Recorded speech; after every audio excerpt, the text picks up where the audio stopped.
All right, welcome everybody.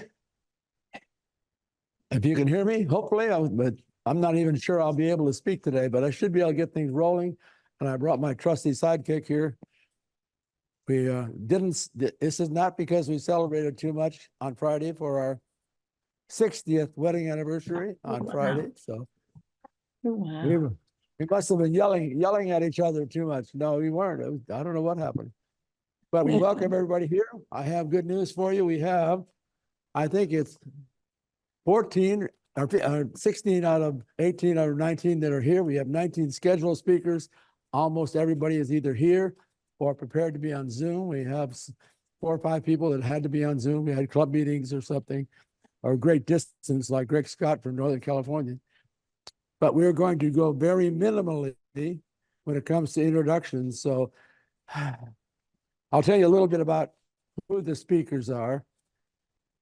I'm calling this event the Half a Millennium event because we are represented in this group of speakers more than 500 years of Toastmasters, probably 1,000 because of multiple clubs.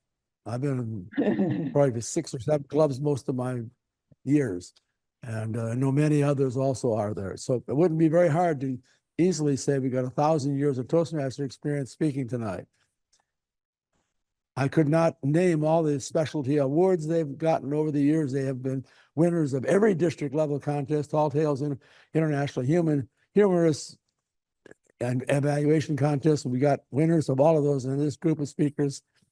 So many other awards that too many to mention. To be here all night mentioning all the special that they've gotten, but I will mention a few of those things. Do you have something?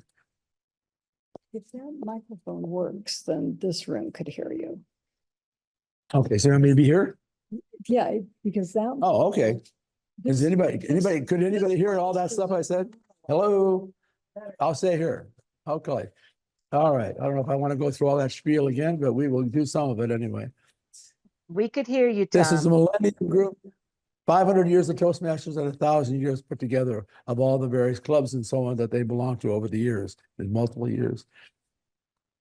We have, out of our 19 speakers that are scheduled to speak, almost all are either here or on Zoom for one reason or another. Some cases I will explain why they're on Zoom, and in some cases I will not. Of the 1916 DTNs, 8 past district governors, 8 qualified speakers, 3 people in this group are double qualified speakers that were not only qualified here, but in District 100. 2 of our speakers are also chairs of the District 100 Speakers Bureau. So there, and Connie was a chair of this Speakers Bureau in the past. And there's something I missed here, I'm sure. 3 past international directors, anyway, and 4 presidential citation winners. I may not mention all that stuff about each person. I did not get titles for speeches. It's 4 to 6 minutes. Hopefully this will be an infection that spreads itself to other Speakers Bureau and to just Toastmasters International. Some of these will be recorded and seen by others. Hopefully it'll be an inspiration to people to either join or to continue to belong, because they'll see what others get out of it by remaining in Toastmasters. So when I do introductions, I will say next to nothing about each speaker. They will do the entire introduction, and we will sprinkle in the Zoom so that it's mostly in person. And let us begin, first of all, by thanking all those people that make this possible. And I have to thank Rob, our technology wizard back there, and Deanne, who's helping him, for putting this program on as usual. But tonight they had an extra curveball to try to get me to lose sleep by saying we weren't getting the Zoom pictures. And so now they were able to get them. So congratulations on that. Thank the VA hospital. Without their possible knowledge, so we're still having this meeting here. But Sandy Emilino for arranging it and getting us permission to be here. And thank the district for their support and continuing to support Speakers Bureau. Without that, and I say that over and over, without the blessing and acceptance of speakers of the district for running Speakers Bureau, we would not exist. So thank them every time we do this meeting. We try to make sure we appreciate what they have. And we'll try to make sure we call on whoever wishes to. We have the top 2 of the top 3 people here that can speak for whatever is necessary to communicate to the membership as a whole. This, as I said, will be on YouTube. So if you are impressed, if you think someone else will be impressed, it will be on YouTube in a few days. We will try to distribute that to all the members. Another curveball for me. Make sure when we're doing any of the other speakers that this is off of you, just set Oh, it okay. down. So when they start, Otherwise it'll pick up the read. okay, but I have to go between each one and pick it back up then. No, I can go back to here. Yeah, I'll do it here. Okay, we are ready to roll. I don't know how we're going to possibly get in 19 speakers in 2 hours, and I've already used up some of that time, but let's go with that. I will have a couple of, somewhere along, Connie will step in and do some of this and have a couple little stories about that were particularly interesting about people who and their reasons for being in Toastmasters and staying who are not here for one reason or another. That will be explained. Number 1, speaker not here, also a double QS and a member of this district and very good Toastmaster, member of my debate club. And he's speaking from China. That's why he's not in person. Dr. Michael Alexander. Dr. Michael Alexander, speaker number 1.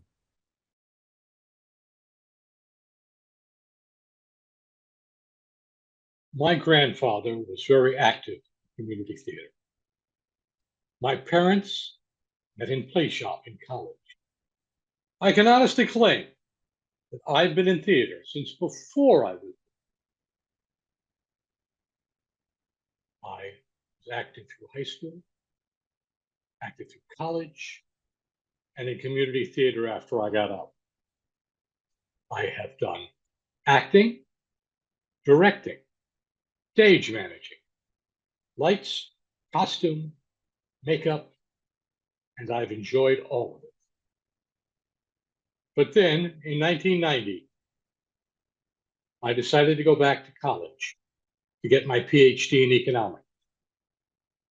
I was working full-time at the time for the Minnesota Department of Public Service. I was the first person in the history of the program to work full-time, non-academically, and get a PhD. I'm proud to say I succeeded. But I knew if I was going to do this, I had the time, because theater took up that much time. But I was going to have to give up theater. Cold turkey. Because doing a little bit of theater is like the drapes being a little bit on fire. No. So I quit the theater. But I didn't want to give up the experience I have of communicating with my audience, seeing them, feeling the way they interacted with me, talking to them at different paces and volumes, depending upon what I had to say. So, when I was offered a chance to join an organization called Toastmasters, I decided this might be a good way to do just that. I showed up at the first meeting, and it was amazing. There were a bunch of people of different stripes, different opinions politically, and they all were great friends of each other despite their differences. They all enjoyed using Robert's Rules of Order to try to stop the president from getting through business. And they succeeded almost every time. But they always did it with discipline. They always did it in accordance with Robert's Rules of Order. The meeting came to an end, and they asked me as the guest for my opinion of the meeting, to which I responded, "This has been a delightful exercise in pomposity." They adopted me on the spot. It's been 33 years. It's been a wonderful ride so far. And I say so far because I'm not done. I've worked, I earned my DTM. I've worked my way through pathways. I have been an area governor. Yes, they were governors back then, not directors.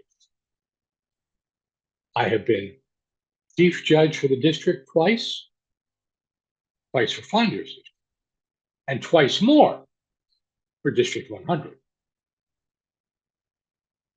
And more importantly, I have been speaker, both for Speakers Bureau, clubs, organizations, didn't matter whether they were part of Toastmasters or not. And I have had the wonderful opportunity to help train other Toastmasters to be better speakers and better leaders. There are people